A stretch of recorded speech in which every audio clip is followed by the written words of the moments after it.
Kottayam Malarikkal acre കണക്കിന് പൂത്ത് നിൽക്കുന്ന പിങ്ക് നിറമുള്ള ആമ്പൽപ്പാടം കാണാൻ വേണ്ടി പോവുകയാണ്. അപ്പോൾ ഞങ്ങൾ 4 ഫ്രണ്ട്സ് ഉണ്ട്. ഞങ്ങളുടെ സ്ഥലം ആലപ്പുഴയാണ്. അപ്പോൾ രാവിലെ 5:45 മൊഹമ്മയെന്ന് ബോട്ട് കയറി കഴിഞ്ഞാൽ 3/4 മണിക്കൂർ കൊണ്ട് നമുക്ക് കുമരകത്ത് എത്താം കേട്ടോ. വണ്ടിയായിട്ടാണ് പോകണമെങ്കിൽ 2 വീലറിന് 25 രൂപയും നമുക്ക് ഒരാൾക്ക് 16 രൂപയാണ് ടിക്കറ്റ് ചാർജ് വരുന്നുള്ളൂ. അപ്പോൾ നല്ല ഭംഗിയാണ് ഈ ലൈറ്റിംഗ് ഒക്കെ മാറുന്നത് കണ്ട് ഈ ബോട്ടിലിരുന്ന് പോകാൻ വേണ്ടിയിട്ട്. അപ്പോൾ അവിടുന്ന് ഞങ്ങൾ കുമരകത്തുനിന്ന് 2 വീലറിൽ മലരിക്കൽ എത്തി. അപ്പോൾ അവിടെ ആദ്യം കാണുന്ന ഈ ഒരു പോർഷനിൽ നമുക്ക് കുഞ്ഞു വള്ളങ്ങളിൽ കറങ്ങി നടക്കാനാണെന്നുണ്ടെങ്കിൽ നമുക്ക് ഒരാൾക്ക് 100 രൂപയെ വരുന്നുള്ളൂ. അതെല്ലാം ഉള്ളിലോട്ട് പോയി വലിയ പാടം കാണണമെന്നുണ്ടെങ്കിൽ നമുക്കൊരു ബോട്ടിന് 1000 രൂപയാണ് ചാർജ് വരുന്നത്. നമുക്ക് ഫ്രണ്ട്സൊക്കെ ആയിട്ട് ഷെയർ ഇട്ടൊക്കെ പോവുകയാണെങ്കിൽ അതും അത്ര ചിലവുള്ളതായിട്ട് തോന്നില്ല കേട്ടോ.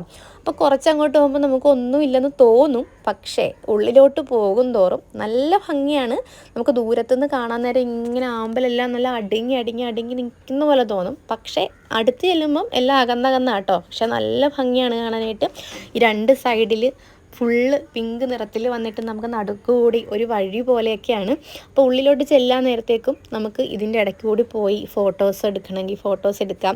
അതെല്ലാം എത്ര നേരം വേണമെങ്കിലും നമുക്ക് അവിടെ കൂടി കറങ്ങി നടക്കുക. അതിനുള്ള സൗകര്യമൊക്കെ നമ്മുടെ വള്ളം തുഴയുന്ന അല്ല ബോട്ടിൽ ഉള്ള ചേട്ടന്മാർ നമുക്ക് ചെയ്തു തരും. 7 മണിയാകുമ്പം കംപ്ലീറ്റ് പോയി. ഇതൊരു 10:30-11 ആകുമ്പം പാടും. പിന്നെ വെറുതെ 10 രൂപ മാത്രമേ ഉള്ളൂ. പിന്നെ ഒരു 3:30 കഴിയുമ്പോൾ പിന്നെയും പോയി വിടും. അതൊരു 4:30 വരെ നിൽക്കും. ഈ സീസൺ എന്ന് പറഞ്ഞാൽ ജൂൺ മുതൽ ജൂലൈ, ആഗസ്റ്റ്, സെപ്റ്റംബർ, ഒക്ടോബർ വരെ നിൽക്കും. 4 മാസത്തേന് ഇവിടെ ഉണ്ടാവും. 4 മാസം കഴിയുമ്പോൾ പാടത്ത് കൃഷിയായി നെല്ല. അപ്പോൾ നമ്മുടെ ചേട്ടൻ പറഞ്ഞതുപോലെ നമുക്ക് കാണണമെന്നുണ്ടെങ്കിൽ 10 മണിക്കൊന്നും വരാൻ നിൽക്കരുത്. നമ്മൾ വരുമ്പോഴത്തേക്കും പൂവെല്ലാം വാടിയിട്ടുണ്ടാകും. ഇവിടെ ഒരു 7 മണിക്ക് അല്ലെങ്കിൽ ഒരു 6:30 എത്തുന്ന പോലെയൊക്കെ വരുവാണെങ്കിൽ നല്ല ഭംഗിയിൽ വിടർന്ന് നിൽക്കുന്ന പാടം കാണാൻ പറ്റും. ഇത് നമുക്കിപ്പം ആസ്വദിക്കുന്ന പോലെ അല്ല കേട്ടോ ഇവിടെ ഉള്ളവർക്ക്. ഇത് കഴിയാൻ നേരം ഇതിവിടെ കൃഷി ഇറക്കണമെങ്കിൽ നല്ല ബുദ്ധിമുട്ടാണെന്നാണ് പറയുന്നത്. ഈ ആമ്പൽ മുഴുവൻ മൊത്തം ഫുള്ളായിട്ട് മാറ്റിക്കഴിഞ്ഞാലേ ഇവർക്ക് അടുത്ത നെല്ല് വിതച്ച് കൃഷി ചെയ്യാനായിട്ട് പറ്റത്തുള്ളൂ.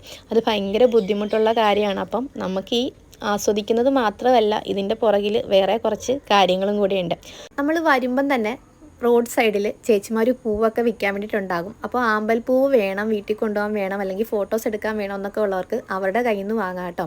30 രൂപയോ 50 രൂപയോ അങ്ങനെയൊക്കെയാണ് ചാർജ് വരുന്നത്. അപ്പോൾ അവരുടെ കയ്യിൽ നിന്ന് വാങ്ങുവാണെങ്കിൽ അവർക്കും അതൊരു വരുമാന മാർഗ്ഗമാകും. അപ്പം 2025 ആമ്പൽപ്പാടം പൂത്ത് നിൽപ്പുണ്ട്. ഇനി കാണാനുള്ളവർ ഓടി വന്ന് കണ്ടിട്ട് പോക്കോളൂ കേട്ടോ.